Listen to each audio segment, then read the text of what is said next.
Good morning, Minister, ambassadors, guest speakers, distinguished guests and conference participants.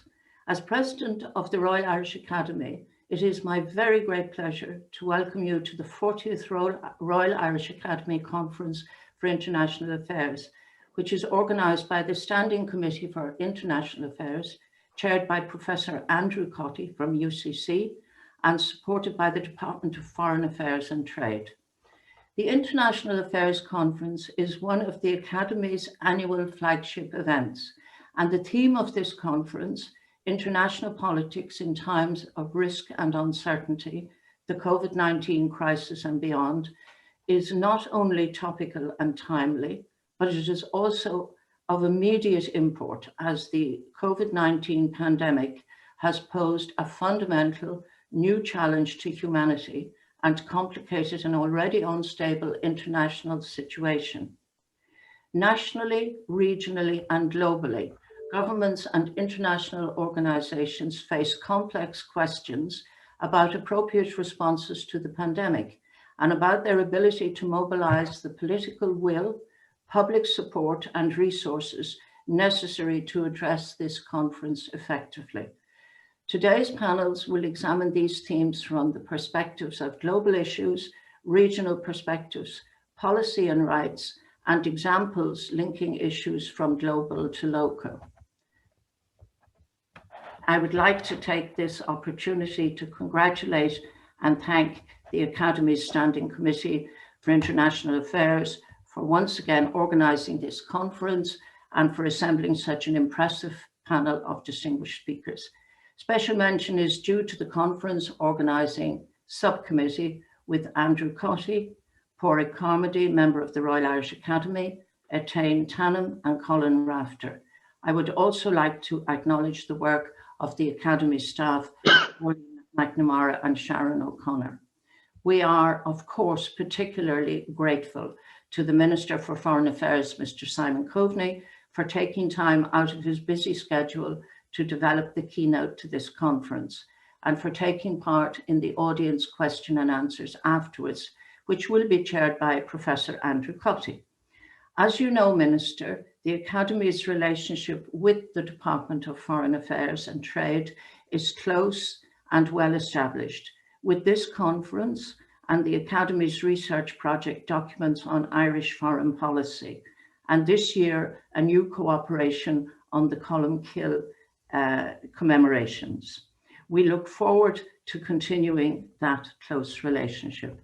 The Royal Irish Academy annual conference is a source for papers for the journal International Studies in International Affairs, Irish Studies in International Affairs, which has been published by the Royal Irish Academy since 1979. It is the leading Irish-based peer-reviewed journal in the discipline.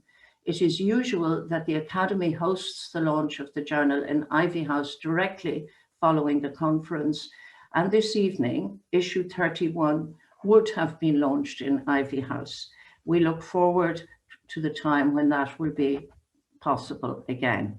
We are delighted to have a renowned academic to deliver the plenary paper at today's conference, Professor John Ikenberry, Professor of Politics and International Affairs, Princeton University.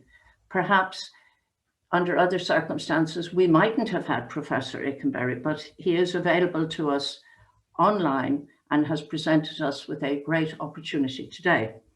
I would also like once again to thank the Department of Foreign Affairs and particularly Mr. Damien Cole, who represents the department on the Standing Committee for International Affairs, for its steadfast and continuing support for this conference.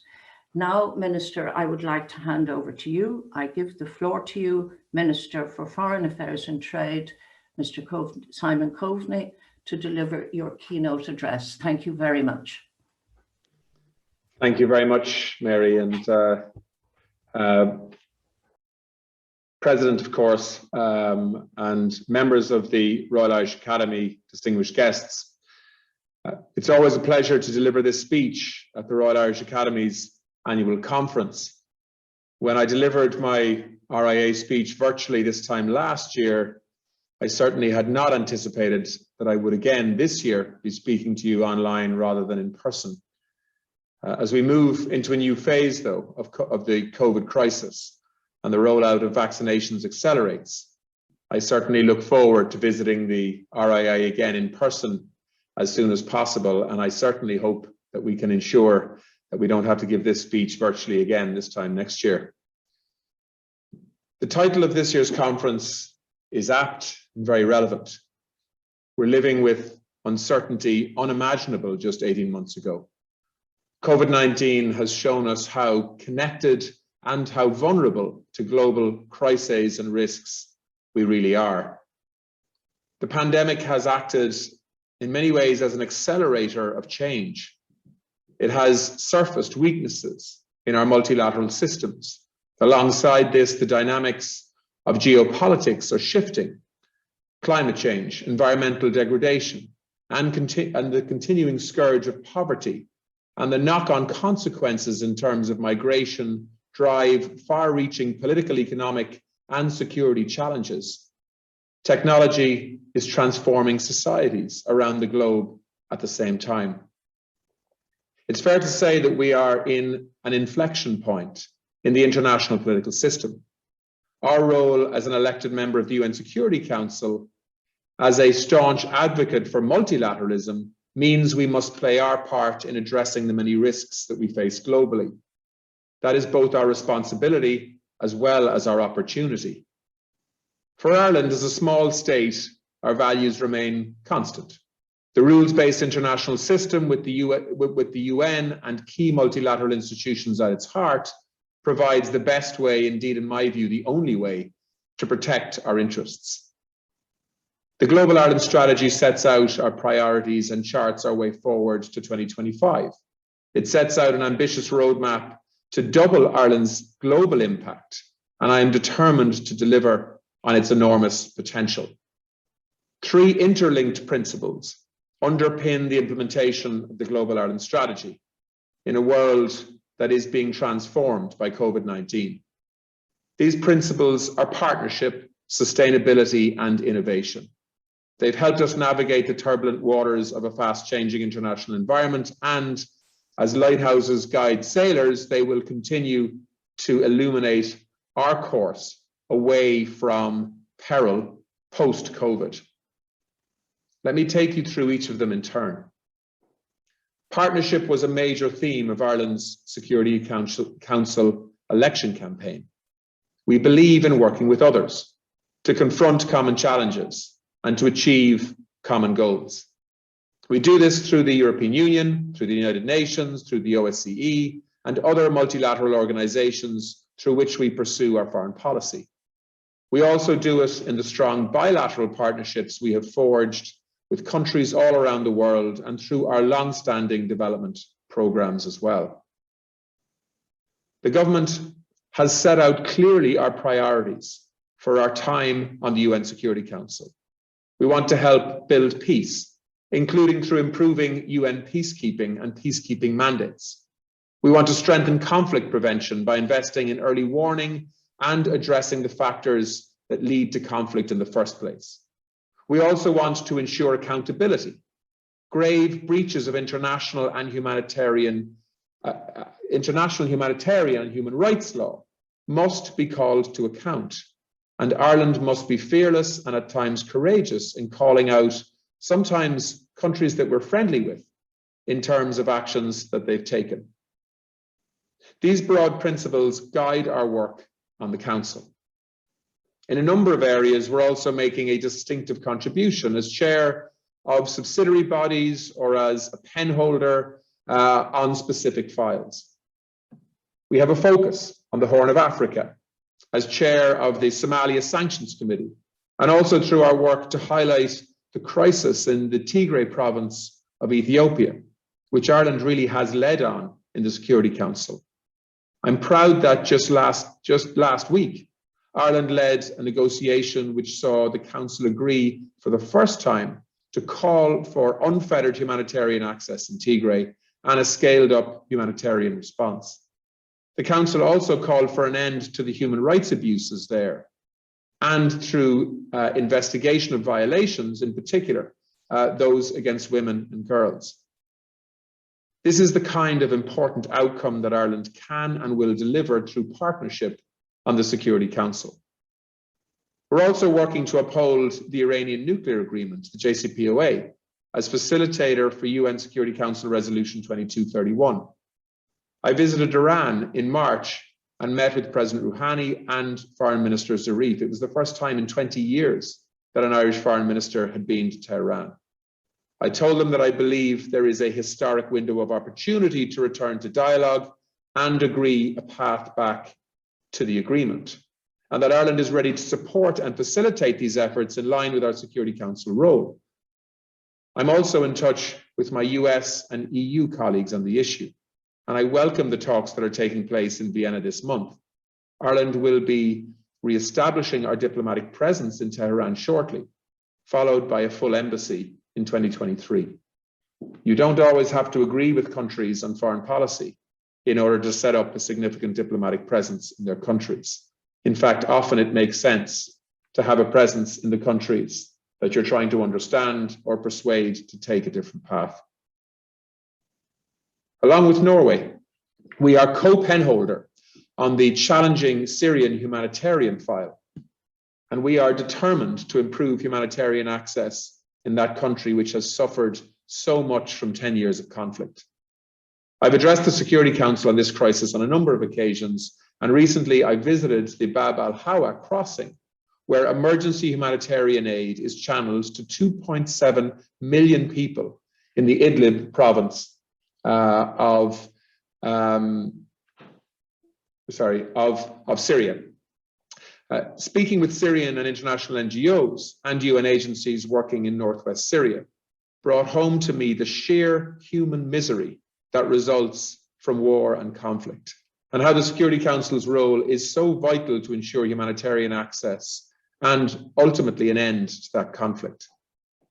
In addition to these critical files, we're working to support conflict prevention and peacekeeping as a penholder along with Niger for United Nations Office for West Africa and the Sahel, UNOWAS. We will also work to promote inclusive peace as co-chair of the Council's informal expert group on women, peace and security, which is an important agenda for Ireland for many years. And we're working to address one of the key drivers of conflict as co-chair with Niger of the Council's informal expert group on climate and security, which really has gathered momentum in the Security Council since the new Biden administration took charge in Washington.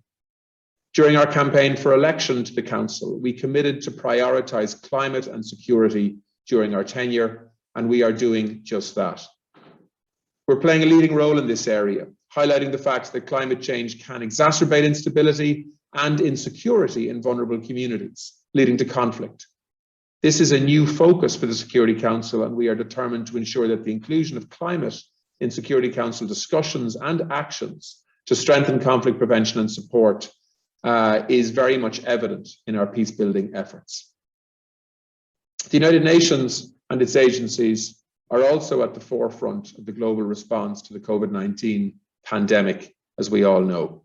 Ireland recently announced a further contribution of €4 million to COVAX to finance procurement of vaccines for poorer countries.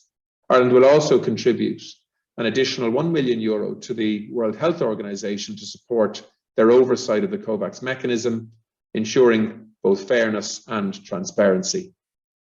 Of course, huge challenges remain. The global vaccine rollout to date has been worryingly inequitable, with 77% of doses administered in just 10 countries.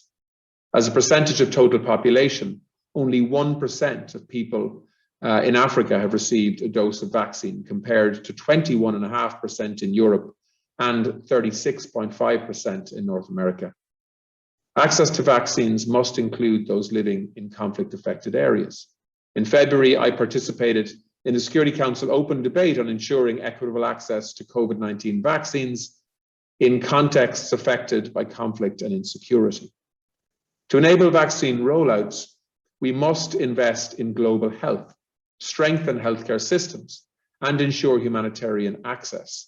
In response to this, the Irish allocation to global health increased by to over 50 million euros in 2021. Our membership of the EU is also a fundamental partnership for Ireland. We, the EU and its member states, have shown great solidarity throughout last year in the face of this pandemic. And I will highlight three concrete areas of achievement and future action. Firstly, there is the EU vaccine strategy, which demonstrates the benefits of EU collaboration and solidarity. It has meant a strictly fair and transparent allocation of vaccines throughout the European Union to large and small countries alike. The strategy is ensuring that our citizens get access to safe and effective vaccines. The EU has acknowledged that the delivery of vaccines has been far from perfect, but we are on a good track now, and the rollout of vaccines is accelerating across Europe. Imagine a situation where we did not have a central distribution system within the European Union for vaccines, where European countries would have been competing with each other to try and outmaneuver and outspend each other with different vaccine providers to try to get access for their people first. It would have been a driver for extraordinary division and tension within the European Union, in my view, and resulted in smaller countries losing out. Secondly, the EU's MFF recovery fund package totaling 1.82 trillion is truly historic. It demonstrates that Europe can work collectively to deal with this once-in-a-generation crisis. This package is going to make an enormous contribution to Europe's recovery and indeed to Ireland. I'm confident it will show the real underlying strengths of our economic and social model as it gathers pace in the years ahead. Thirdly, EU health policy can complement our own national capabilities. Ireland is actively participating in discussions on a proposed health union, and we are also partnering on the HERA incubator. This brings together researchers, biotech companies, manufacturers, and public authorities to adapt vaccines quickly to combat future variants. We've seen most recently in India how the virus can surprise us with shocking tragedy. So we must adapt our strategy continuously.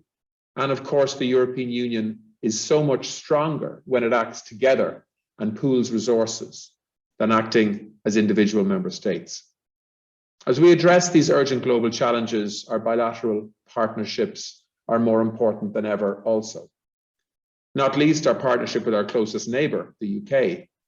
You won't be surprised to hear me say, frankly, that the relationship has been under strain in recent years. Yet opportunities are opening up as we exit the pandemic and adjust to the new post-Brexit context and indeed challenges. In line with our Global Ireland Strategy priorities, we'll open a new Consulate General for the north of England, based in Manchester in July. Recently, I visited I visited London, I should say, for constructive and frank discussions with a number of British Cabinet colleagues, including on the protocol, and to advance our collaboration at the Security Council.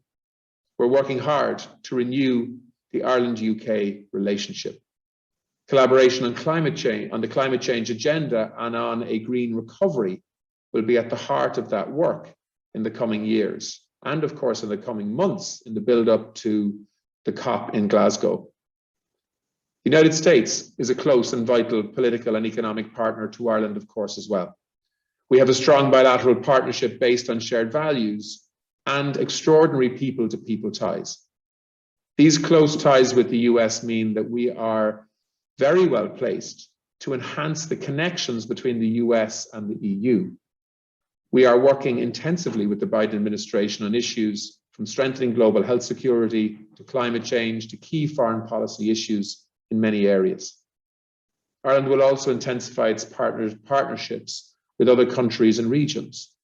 Our overarching Global Ireland strategy is underpinned by detailed strategies to 2025 for Africa as a continent as a whole, the Asia Pacific region, as well as the US and Canada. Our Africa strategy will see us expand our presence on the continent and deepen our partnership with African states and the African Union. This year, Ireland will open a new embassy in Morocco and Rabat. This will be followed by 2 further embassies in Francophone West Africa, home to some of the fastest growing economies and populations on the continent. We're also deepening our engagement with Asia Pacific, increasing our public diplomacy and cultural outreach, and aiming to grow Ireland's two-way trade with the region to 100 billion by 2025. We will continue to engage with China while remaining steadfast in our values. In these times of uncertainty and risk, we must also reinvigorate our cooperation with our neighbourhood to the EU's east and south, and seek with our EU partners to improve relations with Russia, which are really not in a good place right now. These close relationships are vital to our future security and, of course, our prosperity. This brings me to the second guiding principle, which is sustainability. Ireland's international engagement post-COVID must have sustainability at the centre. The pandemic is jeopardizing progress towards the UN Sustainable Development Goals, our roadmap for humanity. Their attainment is crucial to strengthen resilience as our societies embark on the twin green and digital transitions. Ireland co-facilitated the agreement on the Sustainable Development Goals along with Kenya, and we are deeply committed to their achievement. Yet COVID-19 has been a triple hit in some ways, to use UNDP administrator Achim Steiner's phrase, to health, to education, and to income. As I've noted, we face worrying setbacks in global health, and the same is true of education. Children across the world have lost an average of 74 days of education, a third of the standard school year, due to school closures and a lack of access to remote learning. Ireland is working with ministries of education in our partner countries to ensure continuity of education and the safe reopening of schools. Next month, we will announce a new, generous 5-year pledge for the Global Partnership for Education. Greater equality also means we must urgently address the gender implications of this pandemic. The COVID-19 crisis has the potential to set back progress on gender equality significantly. Irish aid policies and programs are shored up by gender equality, are shoring up the gender equality gains before COVID, addressing the root causes of gender discrimination and helping women and girls furthest behind to access a more equal future, particularly in the context of education and work opportunities. But undoubtedly, COVID has made a big impact in a negative sense in much of that space. The post-COVID recovery must also be an environmentally sustainable one. The pandemic reminds us how closely interlinked global health and economies are with environmental issues, including biodiversity loss, climate change, pollution, and waste management. In Ireland, we are responding to these challenges. The 2020 Programme for Government recognises climate change as a major domestic and foreign policy challenge. The recently announced Climate Action Bill commits to achieving no later than 2050 the transition to a climate resilient, biodiversity rich, environmentally sustainable and climate neutral economy. That is some target. And the EU's COVID-19 economic stimulus package and recovery plans are designed to create a recovery that is both green and inclusive. From a foreign policy perspective, if we are to be credible in this space, we have got to be living what we are calling for. And what I mean by that is we've got to lead by example in terms of how Ireland behaves and how we reshape our economy and indeed our society for a more sustainable future so that we can show others how it's done. The politics and impacts of climate change are increasingly reshaping 21st century international relations and diplomacy. Some of these dynamics might enhance global cooperation, such as working together to reduce greenhouse gas emissions. But the physical impacts of climate change and the green transition are already impacting on economic well-being. societal cohesion, and indeed peace and security. I mentioned the work we're doing on climate and security at the UN Security Council. We're also working intensively with our EU partners and others to ensure that COP26 is a success later on this year. Financing is also key. Ireland spent over 93 million euros on international climate finance in 2019, the vast majority of which was directed to support the poorest and most vulnerable countries to adapt to climate change. By 2030, Ireland will at least double the percentage of our official development assistance that we spend on climate finance. This brings me to my last point, the third guiding principle of our foreign policy during COVID-19 and indeed beyond it, and that's innovation. Citizens and governments around the world have risen to the COVID-19 challenge in creative and imaginative ways. We have supported many colleagues remotely as they homeschool and work using a range of new digital tools. I mean, who even heard of Zoom 18 months ago, or even 12 months ago in some cases? And now it's central to most homes in the country.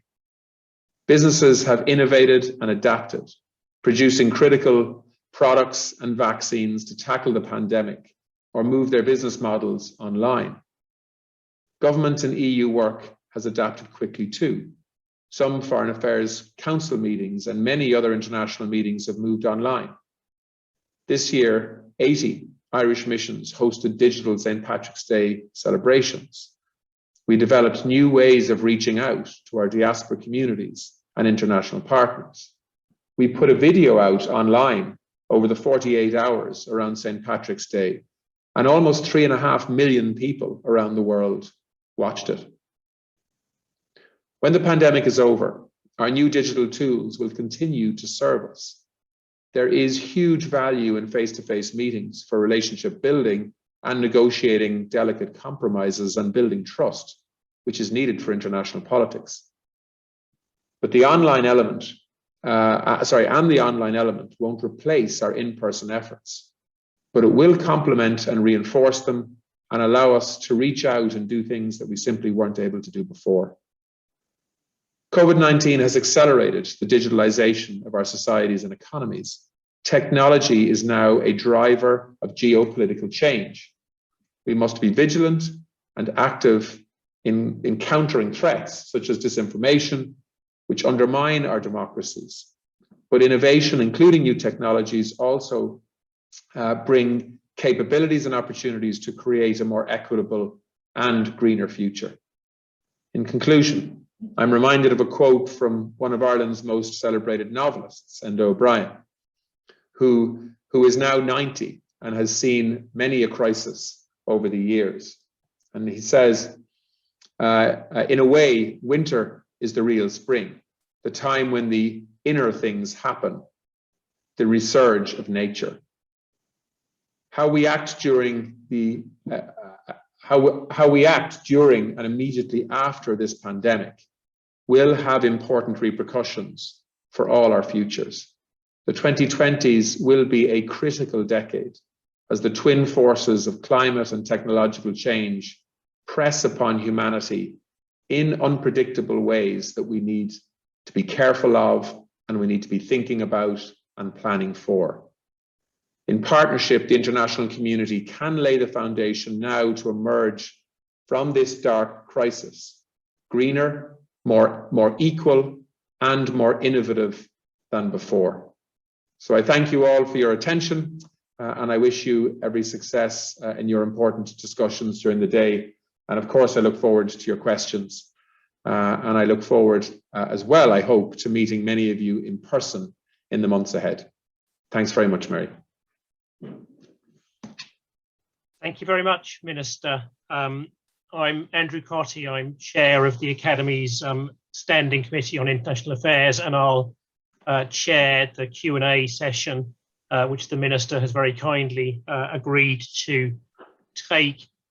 You can ask your questions via the Q&A function, which you'll find on the bottom of the Zoom window, and we have a number of questions in already. So the first question, Minister, is from Jay Hayes, and they suggest that maybe there hasn't been very much interest in the Irish media on some of the Security Council issues that are being covered. So Jay Hayes says, would the Minister agree that there seems to be a lack of public engagement with Ireland's role as a member of the UN Security Council? What might be done to encourage greater public interest in Irish foreign policy?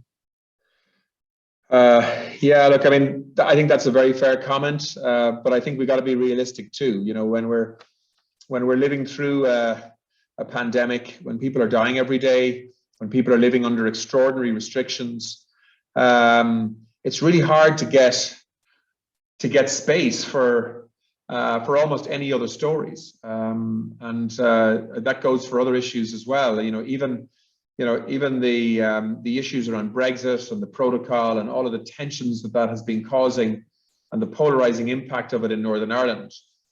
Even that is, you know, in many ways being covered on page 6 or 7 of broadsheets, and often not at all on other media platforms.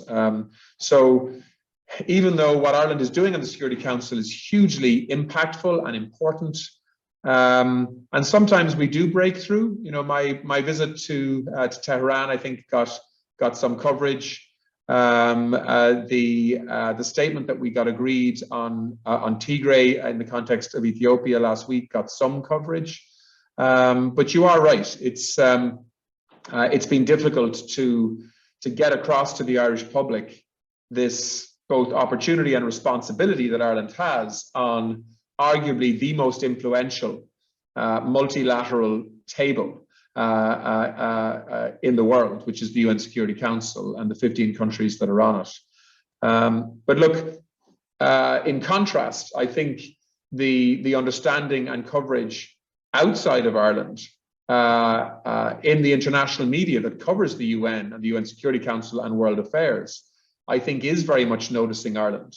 Interestingly, I often get asked to do interviews on, you know, Euronews or CNN or Al Jazeera before I get asked to do interviews on the same topics on Irish media. And that is, I just think, a reflection of the sort of all-encompassing impact of COVID on Irish society and on the mindset of people here. But hopefully, as we move beyond that, you know, we're only not even a quarter of a way through our 2-year term on the Security Council. So as we move beyond COVID, and hopefully as we move beyond the Brexit and protocol issues as well, as we move through the summer into an autumn that I think will have more positivity and hope, I think at that point we may, I hope, get an awful lot more coverage in terms of the work that we're doing.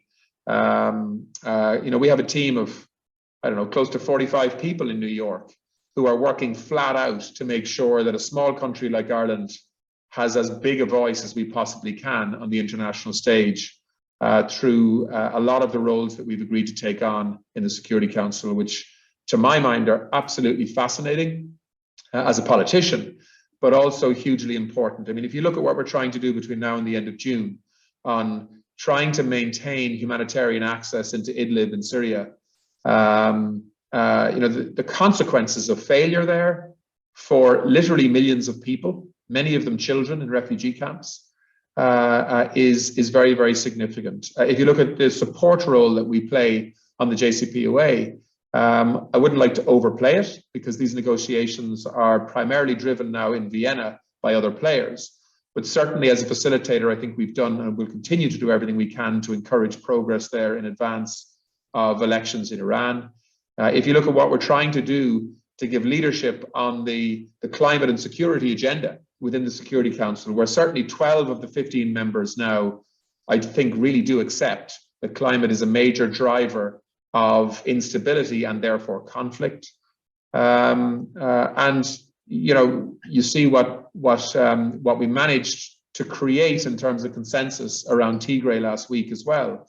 So, you know, this in some ways is a small country, but I think we do see ourselves as a global citizen, and as a country that can persuade and build partnerships and trust with other countries that can get big things done. And the main focus for me is getting things done rather than the publicity around it. But of course, if we can do both, then all the better.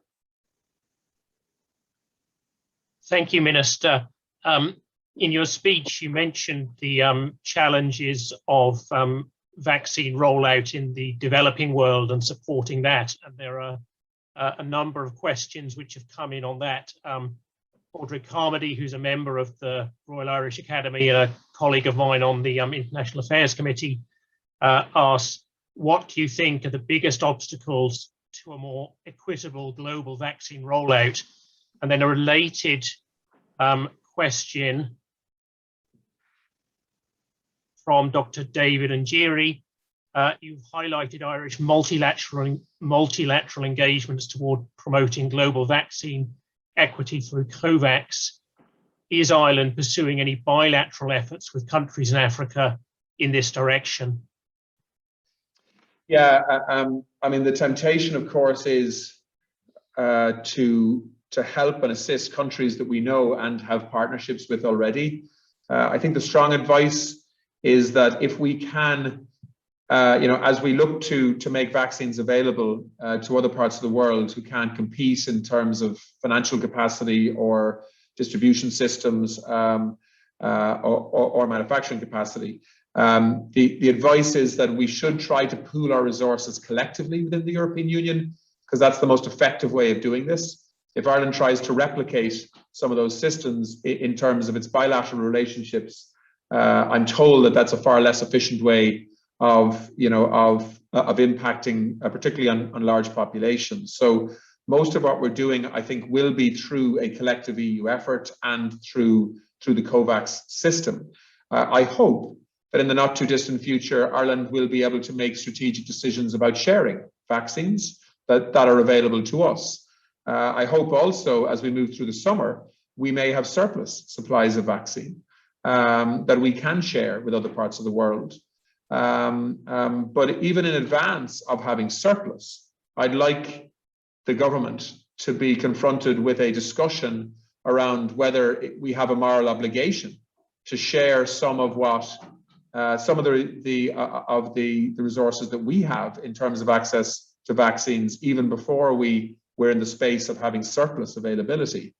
I do think you have to ask yourself the question, is it okay to be prioritizing the vaccination of a 30-year-old healthy person in Ireland when a 50 or 60-year-old medical worker in some other part of the world in a COVID ward hasn't been vaccinated at all? And I think these are moral questions that I think we have to be discussing. And how can we do that and manage, of course, the politics and the expectations and the tension and impatience, of course, of our own population who want to get vaccinated as soon as possible? What are the major obstacles to rolling out to parts of the world that I mean, so many countries have had no vaccine supply at all yet. While, as I quoted earlier, 10 countries have had 70% of the vaccine rollout, so or more. I mean, I think it's a combination of politics, of capacity, of patents, of technology and distribution, and of course money. And the pressure that many governments are under to deliver vaccine for their own people is so intense that even if some countries wanted to share large volumes of vaccine, the political kickback and consequences in their own countries, in some cases, I think, might be unmanageable. So this has got to be about managing expectation at home, but also showing some clarity, certainty, and a value system in terms of being willing to share that resource. And I think there needs to be more solidarity in that space, quite frankly.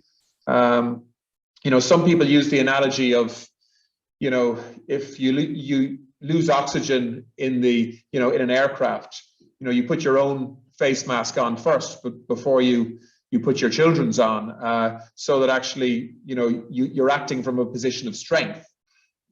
that's all well and good, but that's a sort of, that's a view that, look, let's look after our own people first and then think about others afterwards. I think we need to do more than that, I have to say.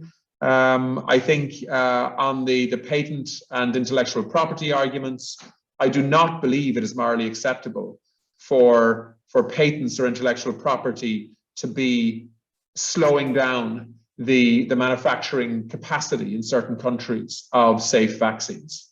Having said that, it's not as simple as just removing patent protection from existing approved vaccines, because I think these are complex manufacturing systems. And so we do need to ensure that patents aren't barriers, but we've also got to ensure that the big companies that have been successful here are also sharing their know-how and capacity by building partnerships in other parts of the world. And we've seen this week, Moderna, for example, making, I think, a very positive statement in this space, saying they want to share the know-how, but they also want to partner with other drugs companies to be able to increase manufacturing in other parts of the world. I think AstraZeneca are doing something similar with partners in South America, and I expect you'll see Johnson & Johnson and Pfizer and others building partnerships that can dramatically ramp up capacity. But let's not forget that some of these vaccines are also almost unmanageable in terms of rollout and storage in certain settings and certain countries. In terms of, if you take the Pfizer vaccine, for example, the conditions that are required in terms of storage and distribution and so on is simply unworkable in some parts of the world. So we have to try to match the right vaccines with the right countries in terms of distribution systems, capacity, know-how, and of course we have to make sure that the wealthy world pays for an awful lot of this, because we know that many countries that don't have the kind of financial resources that we're privileged to have simply won't be able to do it on their own. So, I hope that as Europe and as North America and other parts of the world, particularly in places like Japan and China, vaccinate their own populations, or at least the vulnerable cohorts in their own populations, that we will see a lot broader thinking in terms of sharing resources and increasing capacity in other parts of the world. Because let's face it, while Ireland and the European Union and other countries may well move through this phase of the pandemic with more optimism as we start to move away from restriction and as vaccine protections take hold, we are going to be with COVID-19 for years to come. In terms of its impact in other parts of the world. I mean, look at what's happening in India at the moment. There are going to be other Indias too in the months ahead, in other countries that have high density living, very large populations, and simply don't have the health infrastructure to be able to deal with the pace of spread of this pandemic, as we're seeing on the streets of India right now. So that's some commentary, but I hope Ireland can be to the fore on the intellectual property and patent arguments here. And I say that as a country that hosts many of these companies. I live right next door to the second largest pharmaceutical cluster in the European Union, in Cork Harbour, where Pfizer has a big presence, where Janssen and Johnson & Johnson have a big presence, and many other pharmaceutical companies besides. But when it comes to a pandemic, we have got to, I think, look beyond some of the normal commercial realities and look to prioritize keeping people alive, which I think and expect that the companies will work with as well. Thank you, Minister. We also have a number of questions on development aid and the UN Sustainable Development Goals. So Joris Larik says, UN Secretary General Guterres has repeatedly called for a global New Deal for the post-pandemic world. What are your thoughts on such a global New Deal, in particular regarding to its finances, seeing that the UN has nothing comparable to the vast spending power of the US federal government? And then Suzanne Keating asks about Irish aid policy. And she asked, how confident are you that Ireland can reach the target of spending 0.7% on aid by 2030? We have stalled at 0.3% for the last 3 years, and that's when the economy was going well. Please, Minister.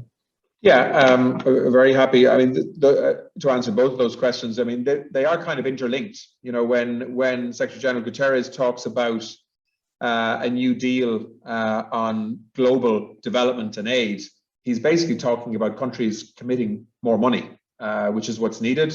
And then we've also got to make sure that we're avoiding duplication and that the spend, particularly from very big donors, is complementing the work that others are doing as well, which is why I think the UN is so important here as a coordinator, if you like, of how development and aid and policy change is coordinated in a complementary manner, particularly in areas like climate action, resilience, and adaptation, and indeed that coordination in the context of managing conflict as well on the Security Council, which is why, you know, we really are pushing hard to make sure that the climate debate is part of the security and conflict debate as well. It's not a coincidence, by the way, that the parts of the world that are most torn apart by conflict are also parts of the world that are most impacted by climate change. If you look at places like the Sahel, the Horn of Africa, the Middle East, and of course, conflict isn't entirely driven by climate change, but it certainly contributes to it in a very negative way in many countries. When populations are competing for scarce resources, whether that's water or agricultural land, or other areas. But in terms of our aid policy, and I don't want to be seen to be dodging the question, yes, I do believe we can get to 0.7% of GNI by 2030. You know, even in the most difficult budget discussions, we have managed to increase the Irish aid budget each year for the last number of years. The last two budgets, the last budget was essentially a COVID-dominated budget.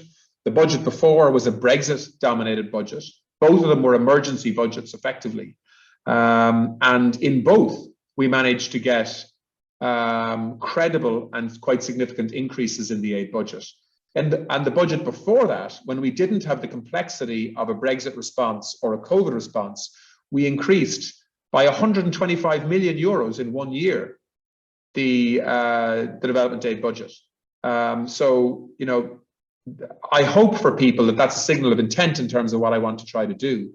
So if we can get back to any kind of normal economic management of this country and plan for economic growth over a sustained period of time, I can assure you part of that planning will be ensuring that we share a percentage of our national wealth, which is what GNI is, with countries that desperately need the benefit of that resource.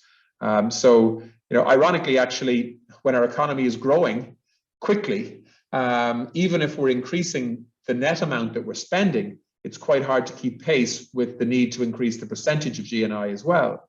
What we don't want to do is to disguise an increased percentage of GNI by, you know, economic shrinkage in Ireland, because that doesn't, I mean, it's the actual amount that we spend is what really matters here. But of course, the more our economy grows, the more the actual spend has to increase in order to meet the percentage of GNI that we've committed to. But look, and I've said this many times before, we're currently spending just over 850 million euros a year on our development aid program.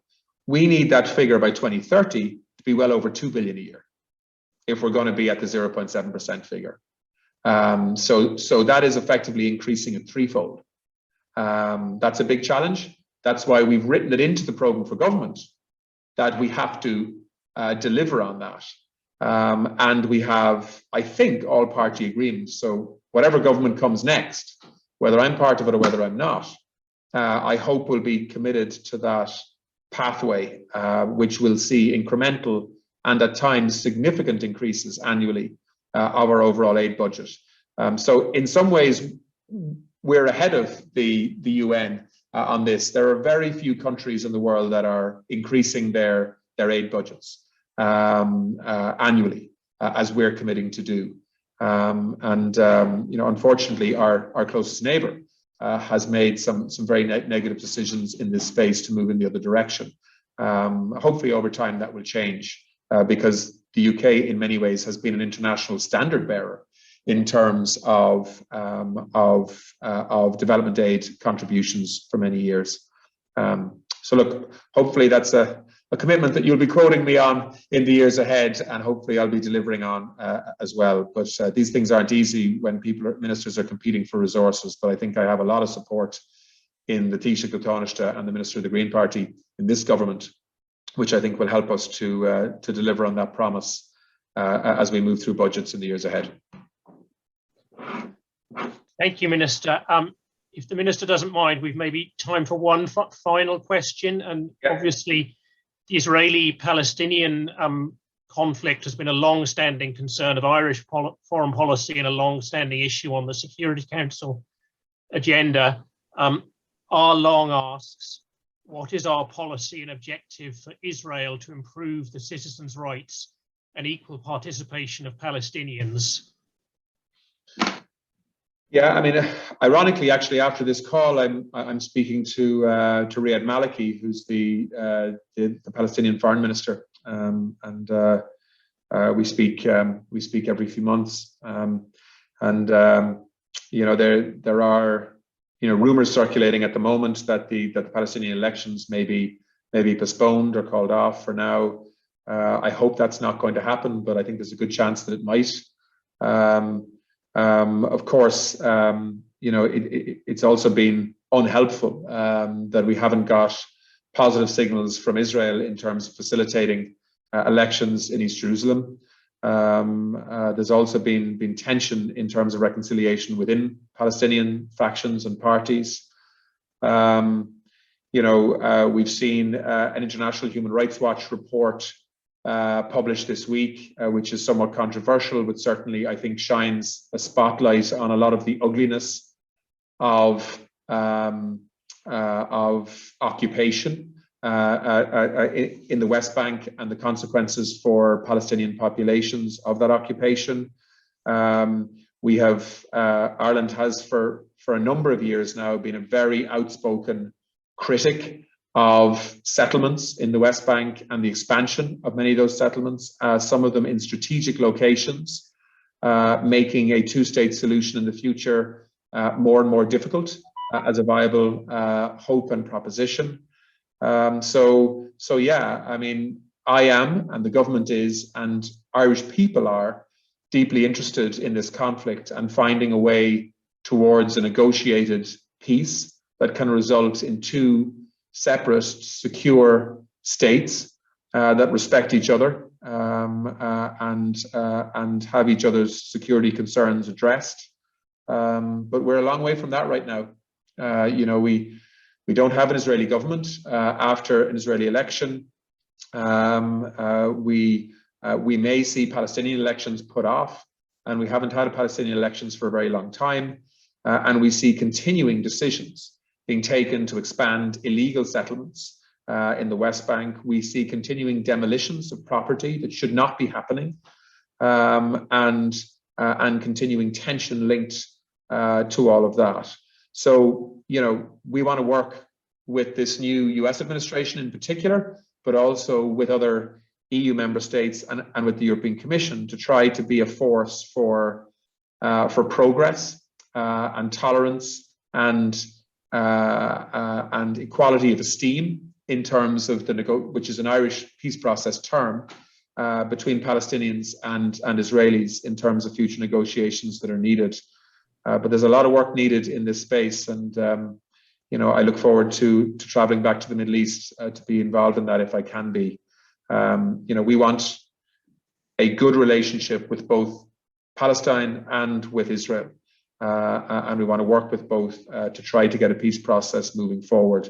But we've also got to call out breaches of international law when we believe they're happening, even if that's a little bit controversial at times. I think I have a record of doing that, and I'll continue to do it. Thank you very much, Minister. We now have to finish this session, so I'd just like to thank the Minister in particular for his speech, but also for his willingness to take questions, and also just to reiterate the Academy's thanks to the Department of Foreign Affairs and Trade for its very long-standing support for this conference. So thank you very much once again, Minister. Thanks very much. It was a pleasure to be on, and like I say, I look forward to coming and taking a questions and answers session in public, hopefully in the not too distant future. So thank you to everybody, and stay safe.